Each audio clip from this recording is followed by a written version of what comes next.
अशोकराव चौहान को काबीनी वजीर बनाए जाने पर नांदेड़ जिले में भी जश्न का माहौल नजर आया। नांदेड़ के देगलुनाका ईदगाह कमान के करीब वार्ड नंबर 12 के कारपोरेटर अब्दुल रशीद अब्दुल गनी की हिदायत पर अब्दुल रहमान ने अपने वार्ड के आवाम के साथ आतिशबाजी की और लोगों में मिठाइयां तकसीम करते हुए जश्न मनाया। इस मौके पर वार्ड नंबर 12 के मकामी बाशिंदों ने उम्मीद जाहिर की कि आने वाले डिप्टी मेयर के इंतखाब के लिए वार्ड नंबर 12 के कारपोरेटर अब्दुल रशीद अब्दुल गनी के नाम का इंतखाब किया जाएगा। इस मौके पर लोगों ने अशोकराव चौहान को काबीनी वजीर बनाए जाने पर एक दूसरे को मिठाइयां खिलाई और गले मिलकर मुबारकबाद पेश की।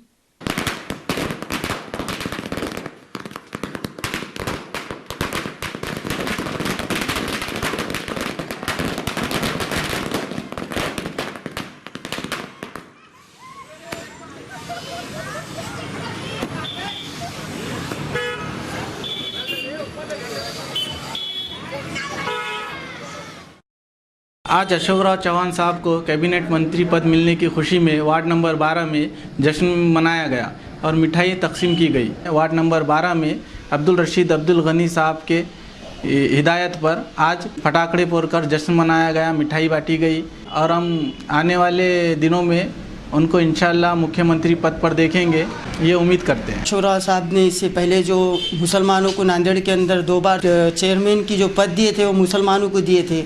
हमको बहुत खुशी हुई है और अभी हम भी उनके ऊपर और उम्मीद रखते हैं कि इस परंपरा को कायम रखते हुए उन्होंने आने वाले जो पद की अभी घोषणा होने वाली है, जो उप महापौर की है, जो हम चाहते हैं कि वो भी मुसलमानों को मिले जो काबिल हो। और हमारे हिसाब से वार्ड नंबर 12 में नांदेड़ के अंदर जो काबिल है वो अब्दुल रशीद अब्दुल गनी है, जो हम चाहते हैं कि हमारे पूरे वार्ड नंबर 12 की एक दिल की इच्छा है कि उन्हें मिलना चाहिए।